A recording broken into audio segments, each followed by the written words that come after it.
Hi, this is unusual for me. I'm not in my usual studio and my hands are all over the lens, as you can see. But yeah, I wanted to jump on quick because I feel like we need to talk.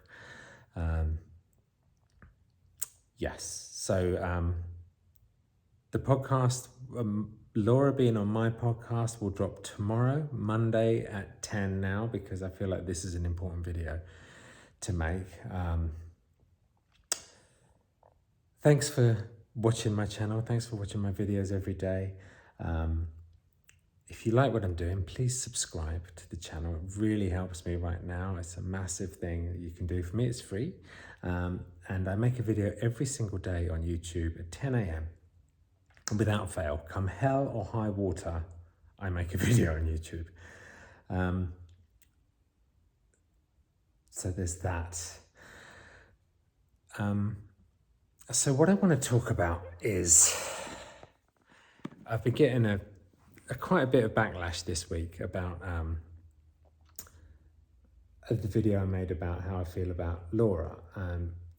I feel like sometimes when someone leaves a negative comment, it spirals off into negativity land and people sort of piggyback off the other person, what the other person said. And I found that to be true on social media generally.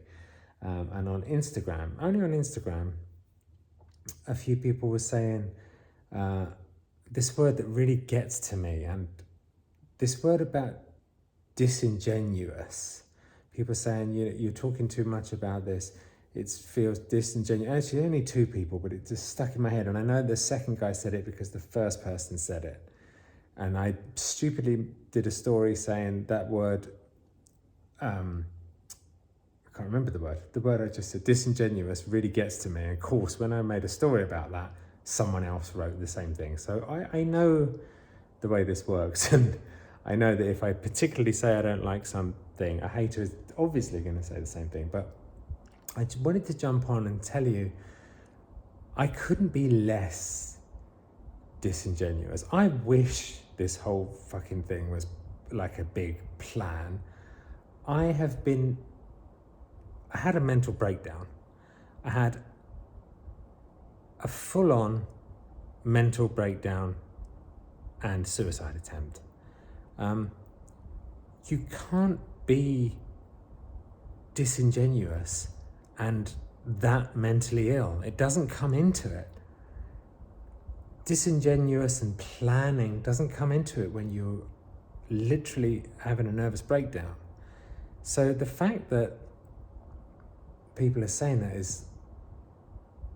is hurtful, but it's wrong. And I wanted to point out, I don't know if you have people in your family with mental illness, or if you struggle with it yourself, but if you do have it in your life, you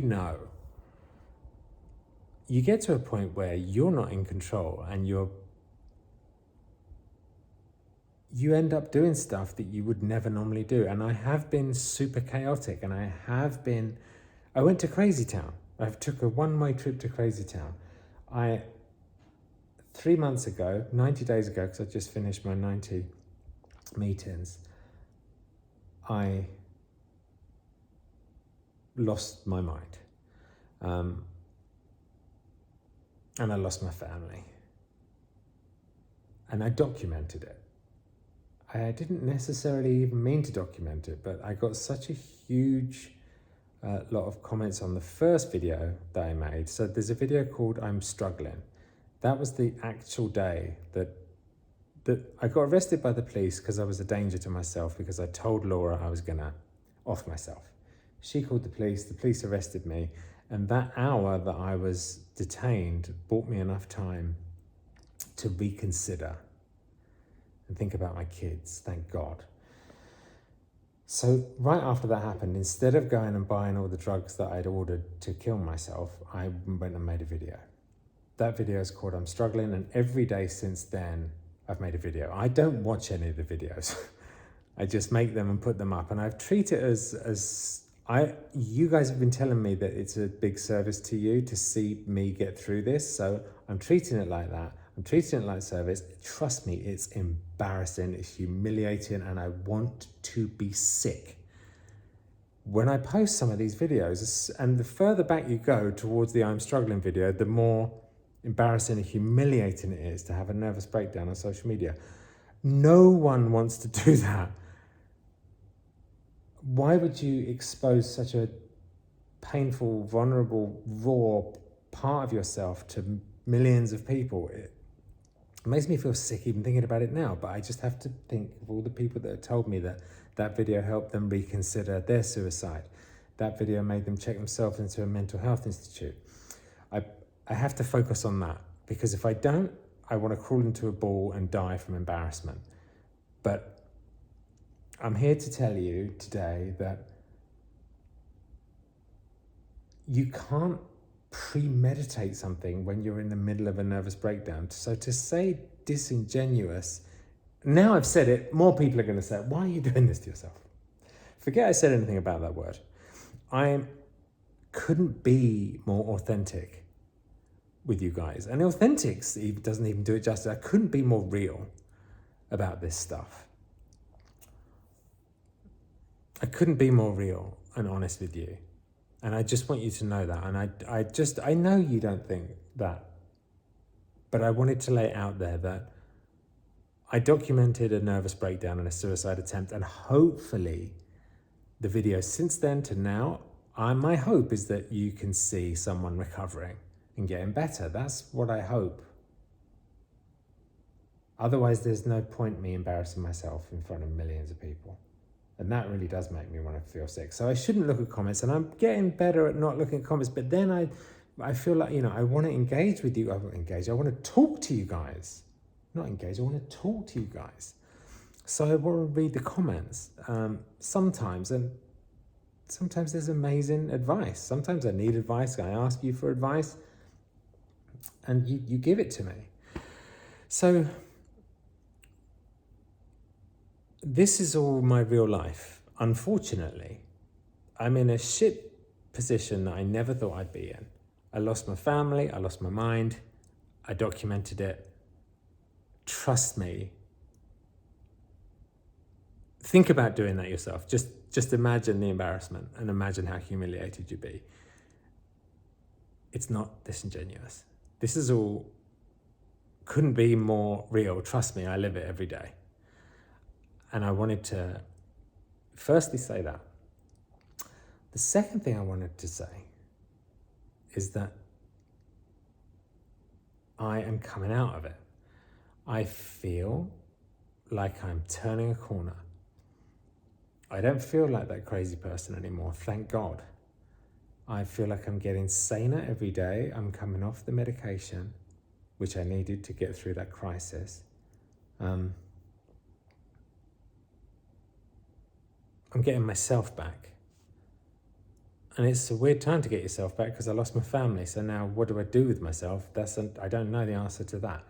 But what I do know is that I'm getting myself back. I want you to know that everyone that's supported me, you have no idea what it means to me, and you have no idea what you've done for me. I wouldn't have been able to do it without you, because you were sometimes the only people I was speaking to through this. So I just wanted to make that video. I mean, I just went on a big rant on stories to this guy about that word disingenuous, and then of course someone else after the story went up said the same thing, and I went in a spiral hole. And if you're thinking of writing it, if you're a hater and you're thinking of writing it, I know now that's the next person that writes it is going to be a hate thing, and I know it's because I made this video. That's the way social media works, you guys. But for every troll, there's 100,000 amazing people of you out there. And so I want to say thank you. I want to say that with your help, I feel like I'm getting better. I'm turning a corner. I hang out with the kids all day today. I'm at Laura's house in the guest house, and I've just put Poppy to bed. In my head and my heart, I feel like I'm getting better, but my life is still in pieces, and I don't know what to do about that. So that makes me very anxious and sad. But I got to hold on to the fact that I'm getting better. And yeah, I just wanted you to know that thank you. I'm getting better. I love you guys. Laura's podcast. Laura is on my podcast. I have a podcast called Help. It's on Spotify. It's linked down there. Like the Beatles album. But also it's layered because it means help. And it means help. I've got help, but it doesn't mean that. It means help me. So yeah, I've got a podcast called Help. It's up on Spotify and Apple Podcasts, wherever you get podcasts. I think it's only on Apple and Spotify right now. But I've had a load of episodes. There's like 80 episodes already, but I'm making it more of a thing. I'm starting to do interviews. My first interview is Laura. It's coming. It really is coming tomorrow now. I'm no more putting it off. I feel like I'm also putting it off because I'm a bit nervous to release it, but it's coming tomorrow, Monday morning, 10 a.m. on my YouTube. That's it. That was my end of my little thing. Let's talk about something else tomorrow. Love you.